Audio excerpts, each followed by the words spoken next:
2. Hi, everyone. Welcome back to my channel. This is Anne Nguyen. I'm a career and leadership coach, and my goal is to empower women to confidently lead and also create a career that they love. And with that, I'm going to have a special guest today. I'm just going to introduce her and then going to let her talk about the journey that she has. And before we start, really appreciate you joining this call and this show that you're watching. Please subscribe and also make comments on what you would like to hear next and what guests you want me to bring. And I'll do my best to reach out to those individuals. So with that, let's get started with our show. So Mital Brahmbhatt has 19 years of variety of healthcare experiences. She earned her master's of social work at the University of Houston. And she started as her career as a pediatric oncology social worker at Texas Children's Hospital. And now, currently, she is a director of health management for Memorial's Population Health Service Organization. That's a mouthful. So with that, I'm going to turn it over to Mital to talk a little bit about your career journey and just where, what has it taken you? What are some pivotal moments and key turning points that led you where you are today? Yeah. Well, thank you so much for having me. I'm really excited to be here, and hopefully something that I share during our time together sticks with those individuals who watch your channel. And I do agree, subscribe and participate. So, I think it's important to kind of go all the way back. The reason that I got into healthcare, specifically social work, is my family and I immigrated to the United States mainly for two reasons. One, for healthcare for my mom, and then two, clearly for my dad, who's has an entrepreneurial spirit. So I moved to Houston when I was a toddler. I was 3 years old, and one of my core memories was stepping outside of the plane at Intercontinental Airport in 1983. Looking around kind of like, where am I? Because I lived in London. I grew up in London. So it was a very different environment. And so, as I said, part of the reason coming here and the trajectory of my career was my mom's health. Experienced some really terrible situations back in London. And we just felt like we needed to come to Houston. So in that process of growing up in and out of doctor's offices, hospitals, that sort of thing, we kind of got lost in the shuffle. I didn't really understand what was happening, but as a kid, you go where your parents go, right? Oh, your mom's got a doctor's appointment, you got to go. And you don't have a choice. Yeah, not by choice either. And so you can remember and understand this is the early 80s, mid 80s, right? So the ability to think about patient experience and what that looks like in the holistic care coordination process, that wasn't a thing. It was basically you sit and wait and you wait. And so there was a lot of, I would think, some trauma built in as a child of like, there's got to be something better, right? Like, why isn't no one talking to me? Why isn't no one normalizing this for my sister and I? Why can't someone tell me why my mom is sick? Like sit down and explain to you what's going on and why wait forever. Yeah, 110%. So that really wanted me to get into a profession of helping in some which way. And so, got into school, changed my program a couple of different times at the University of Houston, but literally landed in getting my bachelor's degree in human development and family studies with an emphasis in psychology. And wanted to be a child life specialist. So if people don't know what a child life specialist is, you should Google it. It's a great profession, has been around maybe a couple of decades, if that. But it works on normalizing the experience for a child in a hospital setting through play and through distraction techniques and that sort of thing. Through that metasocial work. I have to be fully guilty. I did not hear or know that until you shared just now. So yeah, and child life is a great profession. Someone who worked in pediatrics for 15 years, they are instrumental to helping a child just get through a procedure or understand what is an IV, what is this medication, what does an X-ray do? So you're learning through distraction techniques and art therapy and that sort of thing. to help normalize that. But through my process, I met a social worker. Funnily enough, my internship for child life was at Children's Memorial Herman. I'm aging Huh. myself, in like 2000.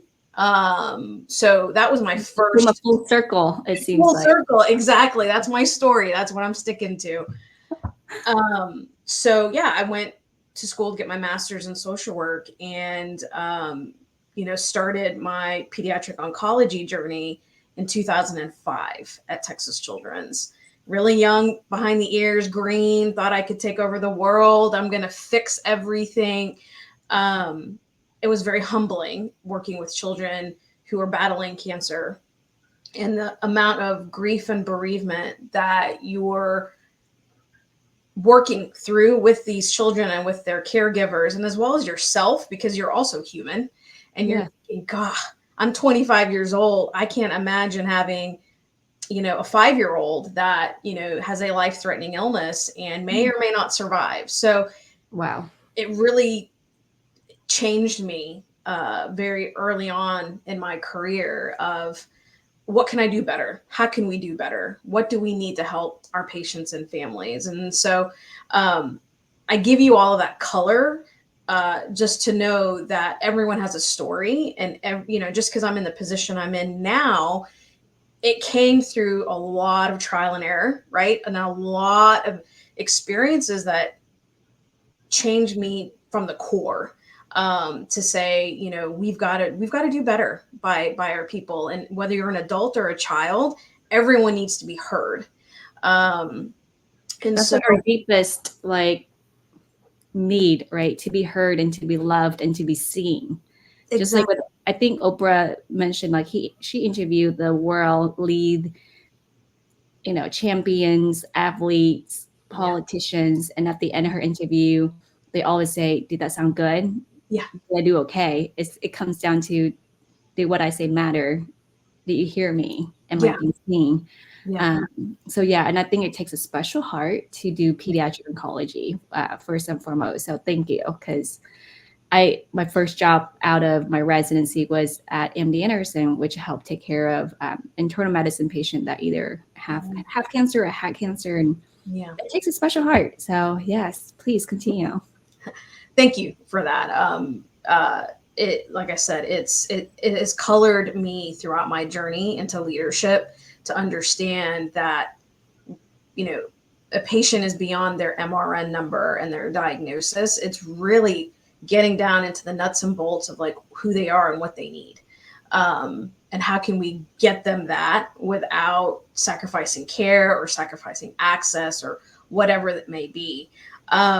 So I went back to school and worked on my master's in healthcare administration because I wanted to go from the bedside to the boardroom. I wanted to take that perspective. I wanted to take those experiences, that know-how, and then couple it with an area that I knew I wasn't strong at, which was operations and finances and strategic planning and all those things that I'm also like, I don't get it, when I was a clinician. And so that marrying that knowledge together was extremely enlightening for me. Um, and we're talking about empowerment and leadership and being a female leader. We kind of have to work a little bit harder to break through and get your very first experience in management and leadership, and hustling is what I like to call it. And it's never anything's given to you on a silver platter. So I use my, yeah, go ahead. No, I think you just mentioned something, and I want to kind of poke at it a little bit more. I So, love that. what has been your most significant challenge that you faced in your field? And can you share like a story how you turned the obstacle into an opportunity? Because you said you got to hustle, like you're a hustler, especially fresh out the gate. Yeah. Um, it really was changing my own narrative and the way that I was perceived in the organization. Because, people saw me Mm, as, gosh, Mithel's a really great social worker. She knows her stuff and she's passionate, and, she knows how to change lives for the better. And so mm, it was using every opportunity with, leaders that I met with or physician leaders, and just kind of planting that seed just to say, hey, I'm in school right now. and I'm really wanting to expand on this skill set, so Mhm. keep me in mind, keep me in mind.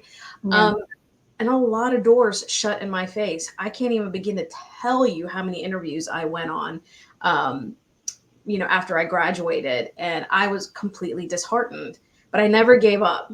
Mm. Um, because if you give up, you've given in, right? And you've given into your own negative self-talk or the way that people perceive you. Yeah. Um, I love what you just said. If you're giving up, you're giving in. I think that's a very powerful statement. And I mean, I don't want to belabor the point, but if you remember, like, how many jobs that you tried to apply to, how many doors got shut? Because I think a lot of time what we see on social media, we see the congratulations, I got a new job, but people don't know underneath, like, that's might be a tip of an iceberg, but underneath that person may apply to like bazillion jobs, or bazillion people tell them no, right? But we just see like, oh, congrats, you got a new job or a new career or new business. yeah, And we get a little bit like, oh, yeah, right? exactly. Like, Yeah, oh, I'm not there. yeah, The yeah, comparison games start to talk like I should have done that, or oh, I won that job, or but I didn't get it, so I suck. yeah, That negative self-talk start to consume who we are. So, yeah. and I start to be more vulnerable and share more of like, I applied to multiple jobs and I don't Oh, get it. And I yeah, got this one because of XYZ, like preparation meets opportunity, right? yeah, So yeah. I think just elaborate a little bit more, because I think that's really important for folks to hear, is that we don't get everything we want. We just pursue relentlessly, and then we got what we want. Yeah.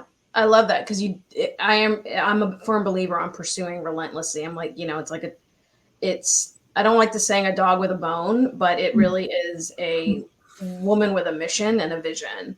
Because I knew what I was capable of. And, leadership is a jungle gym, it's never linear. And this generation of leaders and or healthcare administrators or just clinicians in general have to understand that it takes thought, it takes planning, it takes perseverance and resilience. When you're, I think if I look back and if I can remember, before I got my first management job, which was as the administrative manager of critical care medicine at Texas Children's, which was like the business manager for the ICUs, which was terrifying.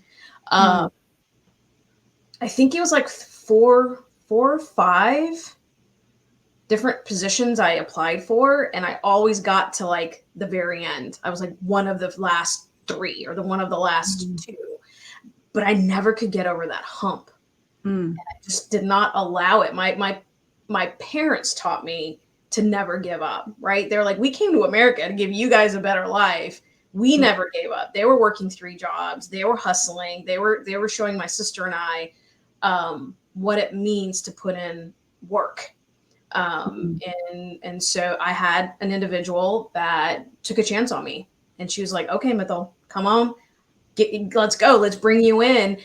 And what was the scary part is that within a month or two of me being hired, she left. Oh. Yeah, and she was the director teaching me how to be a new like business manager over our ICUs. And so I'm like, whoa, okay. What do I do now after Yeah, 4 weeks? I'm barely like get my feet even dip into the water.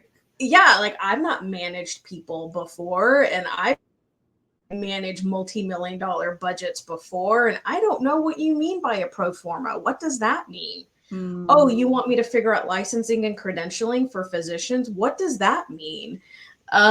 So I Mm. tell this story to anyone because it was like I made friends with leaders in those spaces that were subject matter experts who I could tap in and phone a friend, and I would say, "Hey, Joe, I know you're an early riser and you come into the office really early. I'm willing to meet you an hour before, the world wakes, so to speak. And can Yeah. you teach me?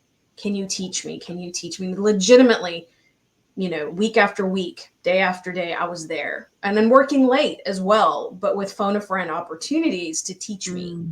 Mm. But you have to be vulnerable, right? And you have to be able to say, I I'm thankful for the opportunity, but I don't know everything, so help me. Um, Wow. and that gives you some street cred, right? Yep. But you're Versus, willing to learn, you're vulnerable, you're willing to say, hey, I don't know. Can you help? yeah, And I think most people, I have not encountered one person that was like, tell me flat out no. Either like, no, because they're busy, like, let's wait or do something else later. But they're yeah, always willing to help because guess what? Probably other people have helped them.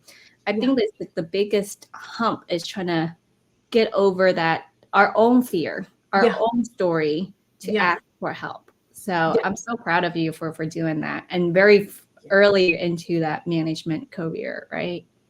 Well, I mean, it was either sink or swim or not have Yeah, a job. Uh, true. um, You're in the survivor thriving mode. Yes. yeah, exactly, exactly. But I also am very proud of the fact that I also did not lose sight of my social work skill set. Mm, Because it's people management, it's change management, and so that those soft skills that I have until this day still use mm, are a game changer when it comes to, not just thinking about changing a workflow or impacting an operational decision. In order to get to those points, you've got to bring your team with you, right? You got to inspire and motivate. And I think my social work skill set throughout my career has been very helpful to me, to have crucial conversations, to um, lighten the mood when there needs to be mood that needs to be lightened, um, but also being able to hold people accountable and say, listen, I know you're capable of doing this, so tell me what's getting in your way. mm. Or you did something that shouldn't have been done, so let's talk about how we're not going to do that again. But I think that's where my successes have been since I've gotten into management. And trust me, I have made some terrible, horrible mistakes. So anyone that's watching this can't say, well, Mithel's acting like she's been a great leader. No, I haven't been. Absolutely, throughout my career, I know that I have done some things that I'm like, oof, I shouldn't have What done is that. it, if you don't mind sharing, what is your biggest regret or mistake along the way of leadership that you like, I wish someone had told me this? Um, Truly allowing a leader that has a higher title than me Mm, to change to tell me that my own views on leadership or how I want to be as a leader is wrong. mm, And so wow. I was trying to fit into another leader's mold, which was like wearing someone else's skin. And you're like, this doesn't feel right. So what does that do? Right. It's like wearing itchy clothing. You're just itching all the time and you're not comfortable. Or it may And not be so, fit, right? Like yeah, yeah, may not yeah, be that fit. jacket doesn't fit. And so what does that result in? It changes your behavior. It changes the way that you see the world. It changes the way that you see yourself. It changes the way that you interact with your staff. And so I will say I was not the nicest at one point in my career because I couldn't figure out how to fit. Because every time I tried to fit, I was told that was the wrong fit.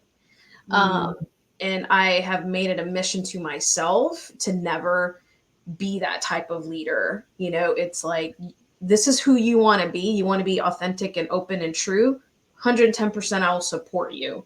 But we've got to find a common ground to where it's like, I want you to win just as much as you should want me to win. mm, Um, and so that was really hard for me. I lost a piece of myself. I lost, wow. um, yeah, I did. I will say that till this day, I lost a piece of myself, and the people that worked with me during that time have said you were not yourself. As we saw you go through your leadership journey in this particular role, you lost yourself somewhere. And I'm like, 110%.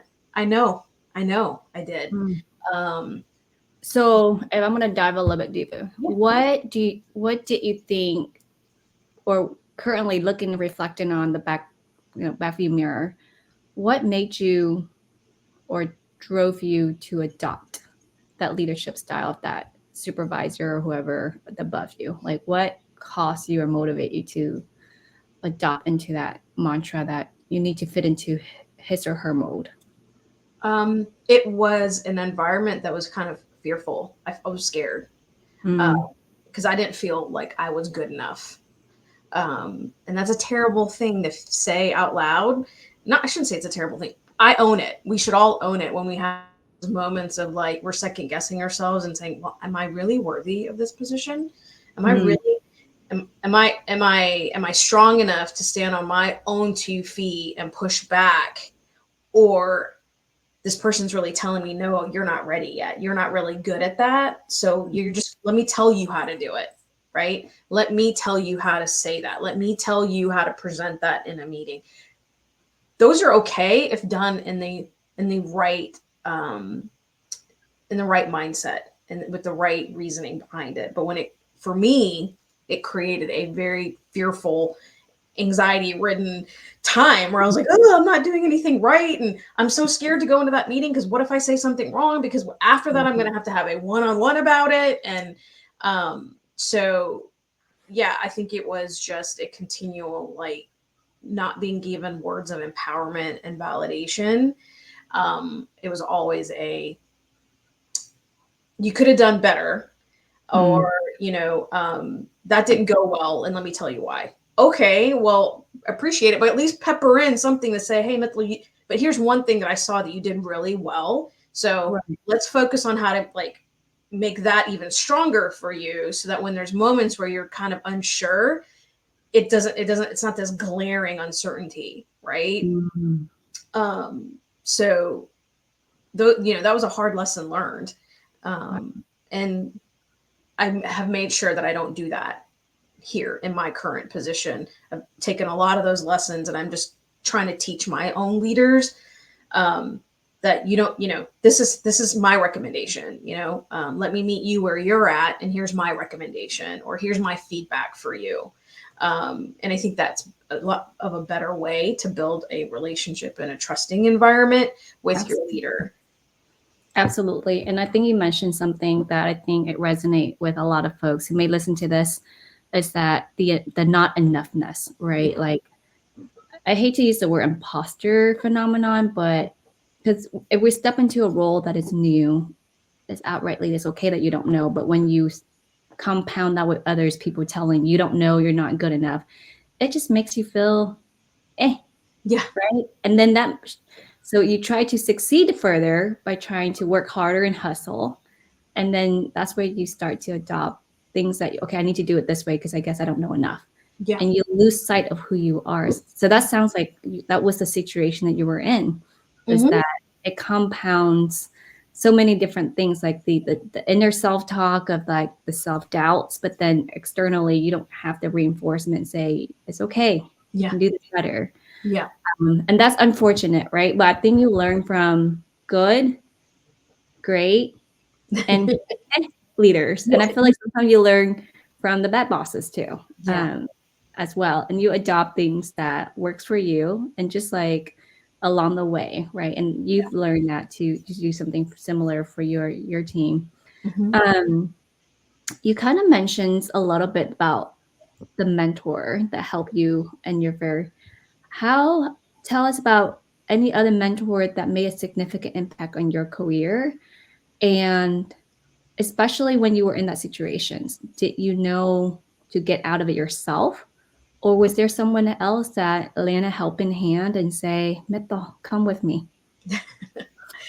Unfortunately, I can't say that that's the case that happened that got me into the world that I'm in now. It really was just a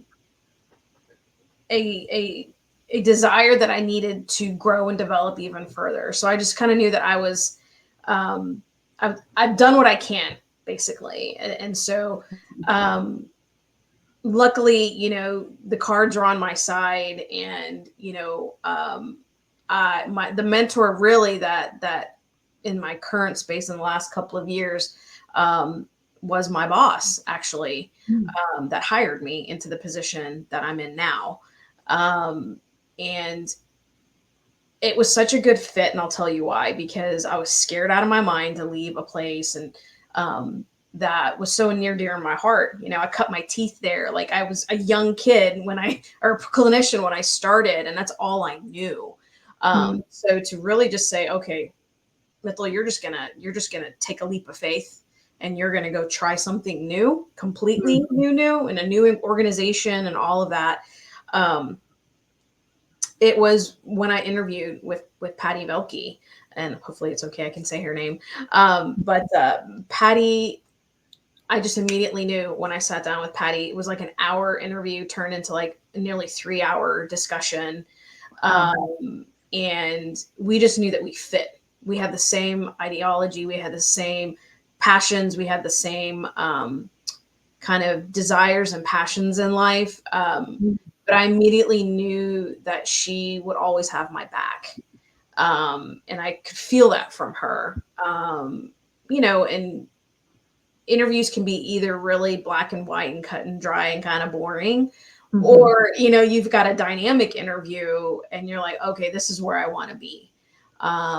And she was very transparent, open, honest, telling me what I was walking into, what needed to get done. Like, she wasn't sugarcoating anything. But she was also immediately very complimentary. And she's like, listen, I think you can do this. I can see it off your resume, off the way that you're handling yourself and talking. You've got talent, and those are the things that I hadn't heard in a very long time, was someone saying to me, you can do this. You've got talent. You got a good head on your shoulders. You know what it means to build great care coordination programs. You understand the community. So those are very validating to me. And of course, I started this position right before the pandemic hit. New healthcare system. Special challenge. Oh yeah. It was like, what did I just walk into? But she never let me falter. She was always there for me. But also let me fly. So, it's that fable or story about Icarus and the wings and flying and not flying too close to the sun and being told, son, if you fly too close to the sun, your wings are going to melt. Right. And you're not going to be able to continue to fly. And so Patty was really good about letting me fly, letting me have my wings, letting me build innovative programs, get my footing, get some visibility on organizations, support me, but also pull me back privately and kindly. Just say, hey, let's talk about, some feedback I got here, and tell me your perspective and why it came across this way to you. And I'll give you this perspective. And so it was always very kind and soft and not in a way that's coddling me.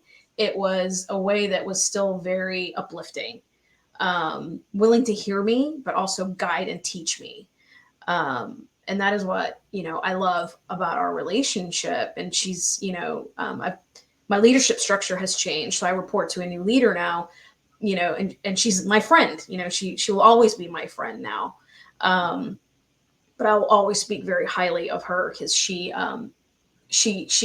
kept me from, falling during the middle of a global pandemic and meeting my team one time and then everyone going home, anyone in the organization. But she made it a point to make sure that she introduced me to people virtually, got me connected, helped me when I needed it, lots of after-hour phone calls. But also it goes back to the statement I made earlier of being vulnerable, right? Like, I need to say, I don't get that, Patty. Please help me. Who am I supposed to talk to? You want me to do what?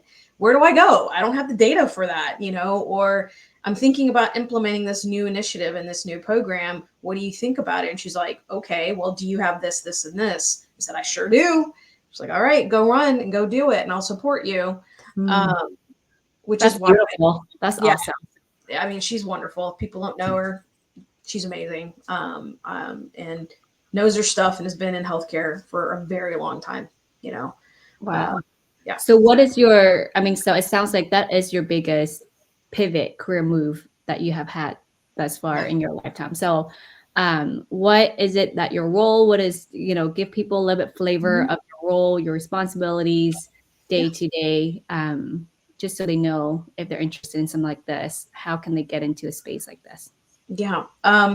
So as the director of health management of the Population Health Service Organization for Memorial Hermann, or the PHSO as we're affectionately called, my group, I've got a department of about 60 plus FTEs or full-time employees.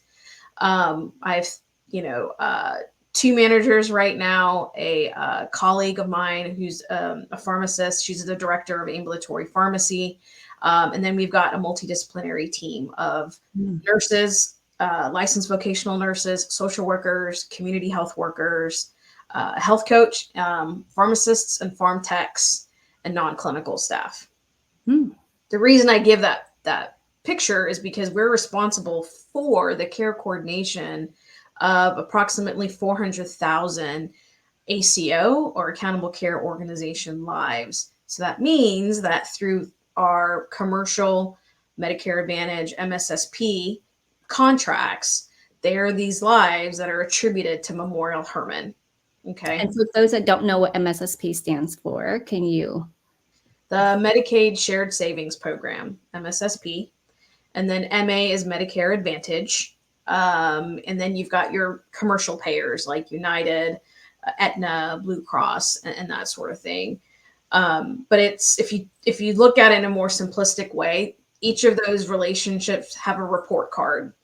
And those report cards have particular data points that are very of high interest to them because it's a cost savings for them, right? Like if we do care coordination well for their members, AKA patients, their costs to the health plan or the insurance plan would lessen, right? Like if I do everything right for Mital, because she's got diabetes and CHF and she keeps going back into the hospital, that's a high cost to the insurance company and also to the hospital system. Let's be real. So my group is responsible for truly being that receiver on the football field. So if you think about it, you've got a transactional relationship on the inpatient side, or, you know, when you've been in the hospital and then they send you out the door and they're like, I hope you can make it, you know, and it's like, you know, get to your doctor's appointment, you need to fill your meds and you need to do this, this, and this. You have to do like bazillion things. Like it's interesting. And I love what you're saying. And I want to give folks a bit more picture. Like in the hospital, we take care everything, A to Z, all the way to toileting. Like we don't want you, we're going to pick you up, make sure you don't fall. We're going to feed you if you need to, everything. And then, okay, you're going home. All right, good luck. It's essentially it. Like, I mean, that's the gap in care and transitions of care, right? And that's one of my passion. It's now things are a little bit better because there's the 30-day, you get readmitted, the hospital get penalized and punished for that. And so there's some more caregiving to ensuring the patient go home and don't come back to the hospital for 30 days. But that's really, it's more episodic care. Correct. And ours is much more rapport building, relationship driven care. And that's where the social work skill set comes into play. In my humble opinion, we've got to build relationships with our patients so that they don't bounce back. But how do you do that?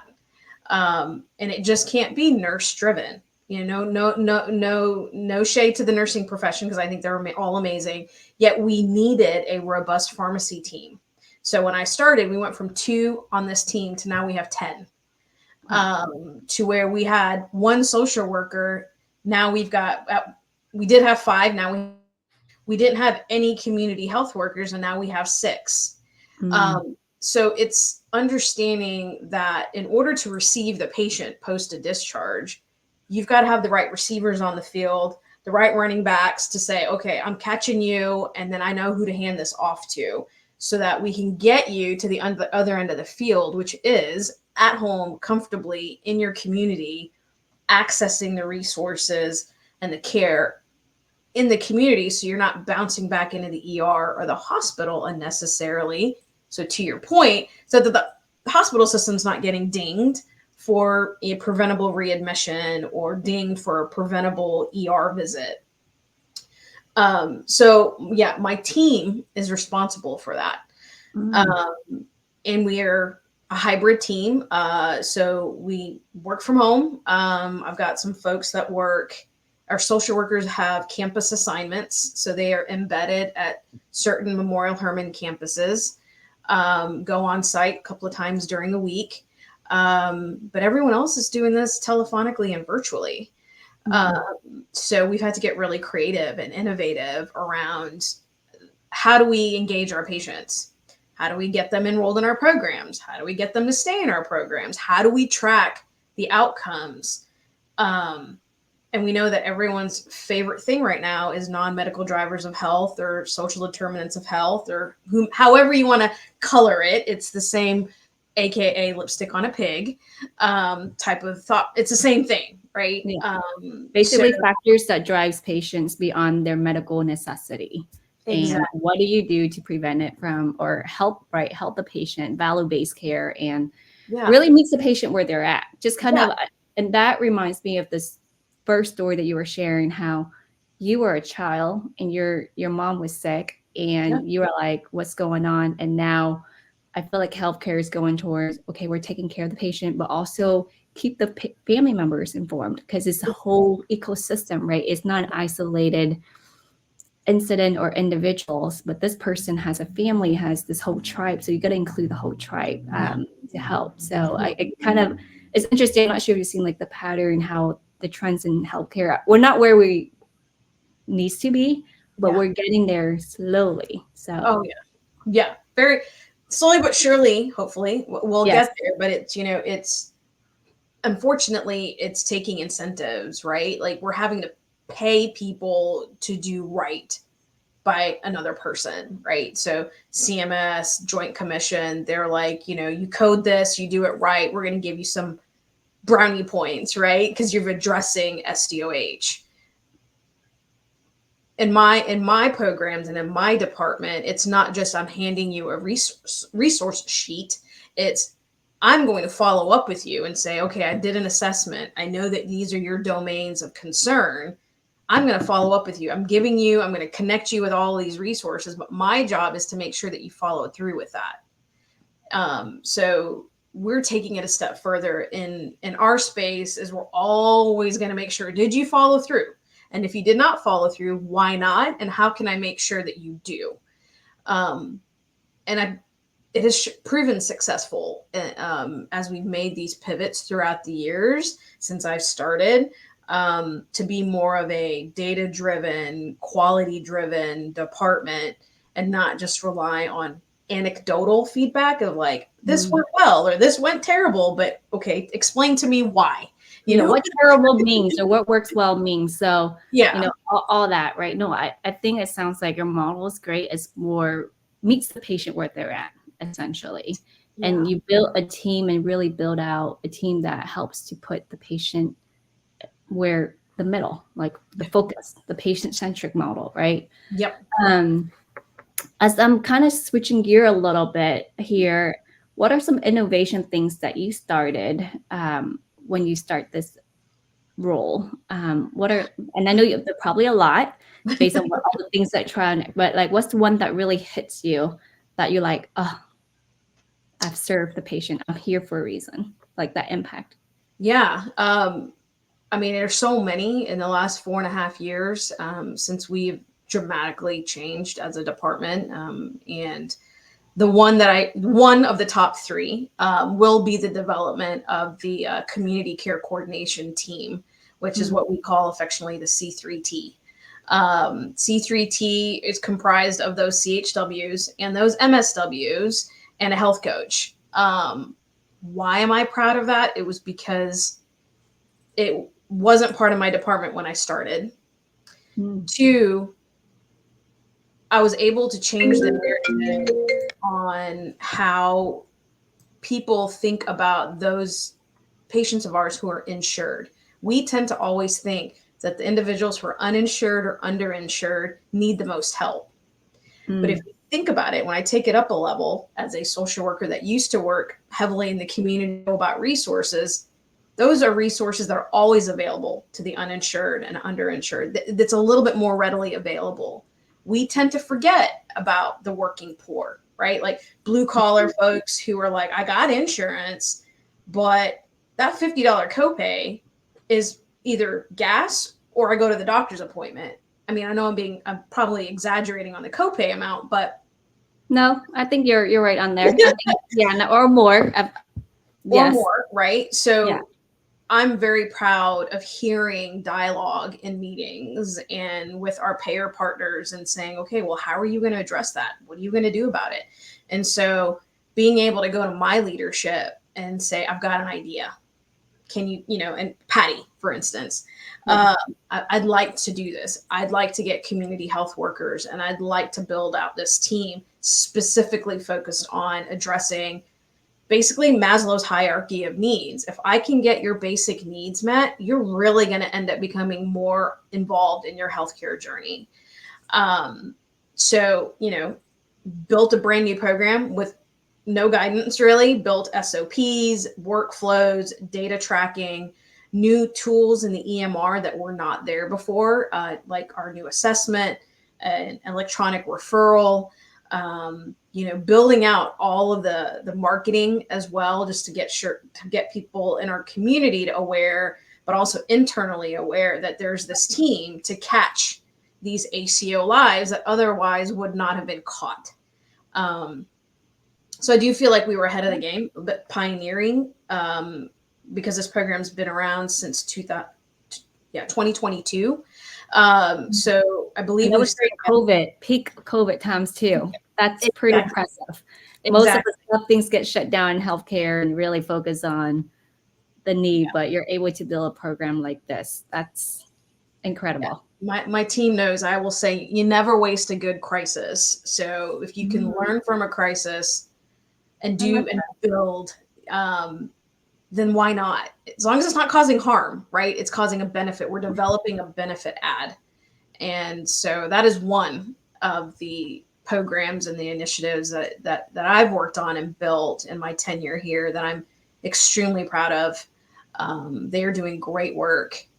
They've set a best practice in a lot of ways. And we're just going to continue to grow. And I want to continue to build out the program and the work efforts. But, it takes a village. We've all got to be swimming in the right direction when it comes to this. And I'm only taken a piece of it, right? Because we've a very specific subset of our lives, but we've shown through data and outcomes and relationships that it's working.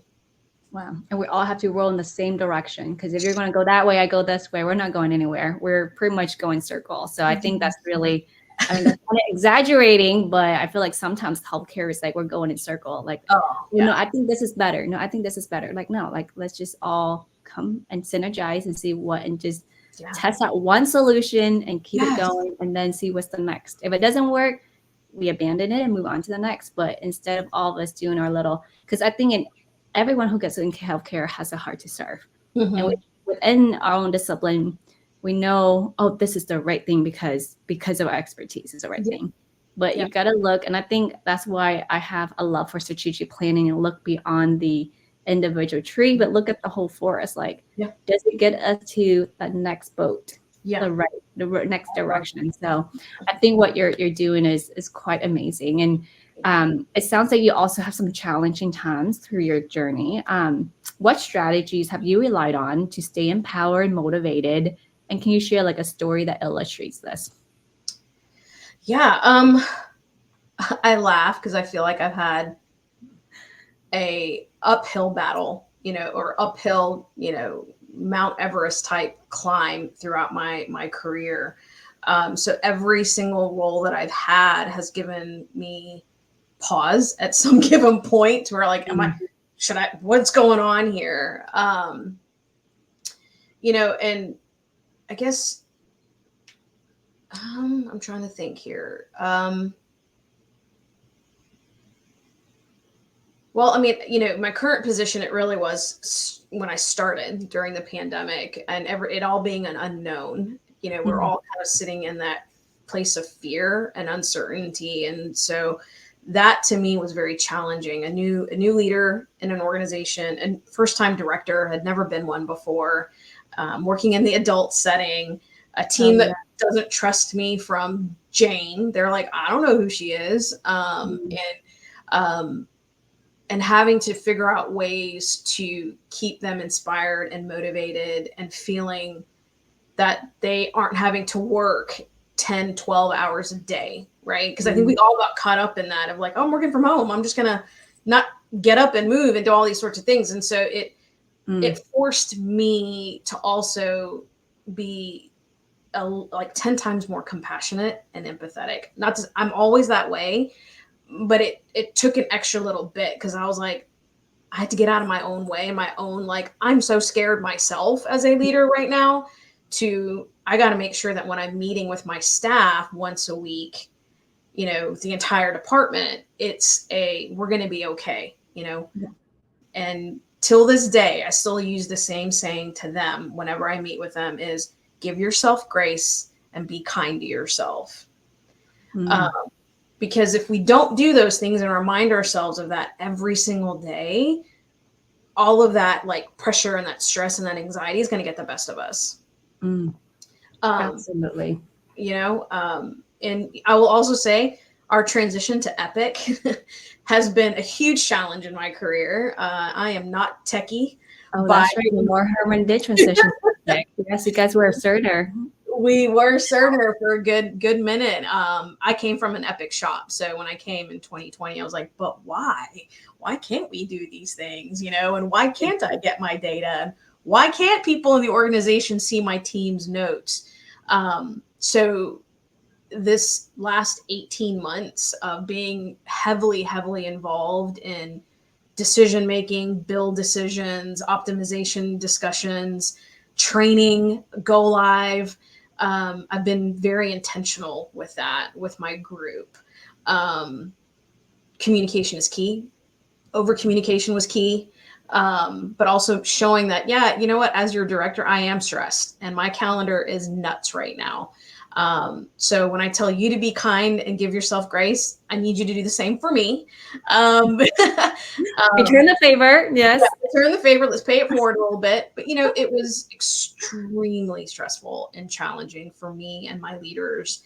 And I wanted them to know that I recognize their stress, and then also pushing down messaging and pushing down, everyone's rowing in the same direction now. No one can hide. Mm-hmm. And we are the first teams in Epic right now. Like we're doing it in 2 waves. Okay. Wave 1 was May 22nd and wave 2 is October 5th. October 5th will be the largest single day go live Epic has ever had. Wow. It'll be 40,000 people. So that has also been a very challenging part of my career is I had to learn Epic, all things Epic, with my partners and with my Epic partners and my information technology partners and my analytic partners. Like, what are you talking about? I don't understand tech talk. What is this lingo? Greek. Yeah, exactly. Yes. I've learned to speak some Epic lingo, but yeah, it's another kind of like skill set that you have to acquire throughout. Yeah. So you mentioned kind of the strategies to help you stay empowered. How about work-life harmony? Yep. You have a full-time job, and you're pretty sure you have a personal life. So while integrating all that, so tell me a time when you struggled to make this balance work, and how do you really manage and find that harmony for you? When you don't have an environment that leads by example, you get caught up in like, I got to work, right? So I go back to the past Mital where it was a work. I didn't have any work-life harmony. It was terrible. Gained weight, wasn't sleeping, just was like ick all the time. And then I found how much exercise was so important to me, because I, had a health complication and the doctor's like, Mital, you better get on this. And so now it is, and I lead by, I lead so that my managers have an example and so that their staff have examples of, I want you to go on trips. I want you to use your PTO, but they have to see me doing that, right?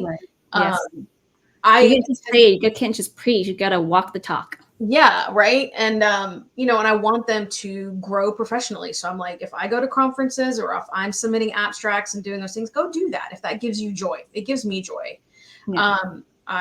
We talk about working out. We talk about, what did you do this weekend and what we're going to do this weekend? Oh, okay. Or, hey, so-and-so, I saw you had a stressful week. Why don't you take the afternoon off? Those are the things that I give to my people, because that promotes harmony, but it promotes what is the word, like teamwork and collaboration and synergy, because then everyone's energy isn't going in the same way, and everyone's not like, well, I'm working 12-hour days and Mital looks like she's logging off only after like 4 hours every day. That's not the case. It's as long as you do your work and you do it well, go do what you need to do. Go work out. I love working out. That's my thing. Mhm. I love watching movies. I love going to restaurants. And so I encourage conversations with the staff as well when we're all together to be like, before we even end a staff meeting, I'm like, someone talk to me about something positive that's happening. Talk to me about something fun you're doing this weekend. What are you excited about? Mm, Um, I love that. yeah. So, we have to lead by, example. Um, and I've also, and I've learned the hard way, as I've said. So, taking all those lessons learned, and it's not giving in to the status quo either. So, they know I love to travel. They know I love good food. They know what movies I like to watch, only because I felt like, as before, and we all can kind of talk about it, is like we were told not to overshare sometimes. Like, it's like, as a leader, you're not supposed to really get to be that close to your staff or that Mm, to your leaders. And I'm like, I don't necessarily agree with that, so I'm not going to listen. yeah. I'm going to share. I'm going to let people know that this is, I've got a trip planned, or I'm going to go try out this new restaurant, or they'll ask me, hey, Mital, where are you going next? Or, what show are you going to? What concert are you going to? So it's that Like open. showing the human side of you. Like you're not just a leader and da da da da da, right? Like you're not a robot. You're Yeah. human. We're a complex being, and we have things we enjoy, fun. Like, and that actually will. I feel like, and I've done the other piece too. It's like it's not necessarily overshare. It's just you're showing them that you're a human just like them, Yeah. and you're doing things, and a way to relate, right? People can first gotta trust you Yeah. before they care. It's like I live by this quote with Eleanor Roosevelt, like people don't care how much you know Yeah. until they know how much you care. Yeah. Showing that side of you is like you're a person, you're caring, you want them to succeed Yeah. personally or professionally. Yeah. And then it's not by, and I love what you're saying, is like manage your energy and so you can manage your work. It's not I have to put in 8 hours, because if that person's there 8 hours but like they're not fully there present, the quality of work will not be the same as someone put in 4 hours, Yeah. maxed out, Yeah. energetic. Like Yeah. nowadays I feel like it's not the hours, it's the quality of work, is how present you are, is there's just so much more to who you are, and bring that to your job Yeah. fully and blissfully, not like, it's 4, okay, 30 more minute.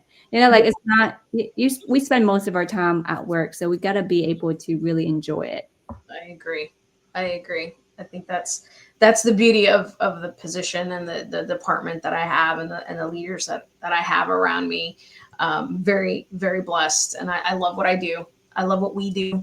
And I love hearing the patients' feedback of like, oh, I didn't know you guys did that. This is great. So, the anecdotal part always helps, and we have just so much more to accomplish and so much more to do.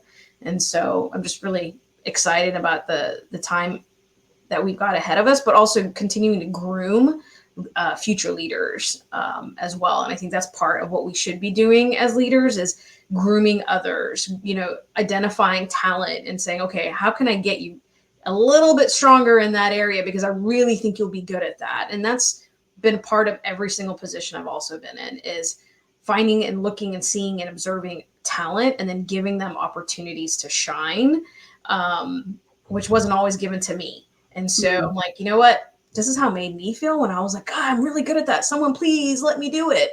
Yeah. And nobody did. And so that is also part of my repertoire as a leader, is identifying talent and giving you opportunities to shine. Because that's also, what does that do? That creates a very great culture in your department, because people are gonna be like, I'm heard, I'm seen. And they want to see me grow. They don't want me to keep staying in this position forever. Right. As I tell my folks, I want to see you leave me at some point. Like, I don't want to see you here forever. Like, I want to see you grow and develop and get out there and share your skills and your knowledge with others. So that's, another takeaway I think for anybody is that is a sign of a good leader, in my opinion. I was about to comment on that. Yes, I believe what you just said there is like grow and leave me. I think nurture them and help them, kind of succession planning, right? Because Yeah. you may not be in this role forever either. Right. So you're going to be able to help someone and then to get to step into your role, but also grow them where it's like the social capital, right? Build people up. Because I feel like that's at least for me as a leader, I see that's one of the most rewarding things is seeing students, trainees who have come under my wings and flourish and so successful. So with that, how do you define success for yourself? Like, can you paint a picture what success looks like for you, both personally and professionally, and just share how you came to define it that way? I will be honest. I think depending on the different seasons of my life, I've defined success differently. In this season of my life, success really is, have I left a positive footprint? It isn't about the title. It isn't about the income or whatever it is. I want to make sure that if someone is speaking my name in an empty room, or not an empty room, but in a room that I'm not there, it's a positive word that's coming out, or a positive description of Mital to me. Now, if you asked Mital 10 years ago, it'd have been like, I want to be a VP and I want to, you know what I mean? Like completely different version. So I think what changed? What make that the 10-year versus the now Mital? Life, my own personal experiences, some things that I've gone through the last decade or so, and specifically even the last 2 to 3 years, that have caused me to evolve, and just say to myself, at the end of the day, when I'm not here on this earth and someone's got to eulogize me, it's not going to be Mital had all this amazing clothes and the car and the jewelry. It's going to be, you know what, Mital really made me feel like I could do anything. She was tough on me, but she was also very loving. And she was also very, and led by example, right? And like, she was a woman of her word. That is success to me. That's beautiful.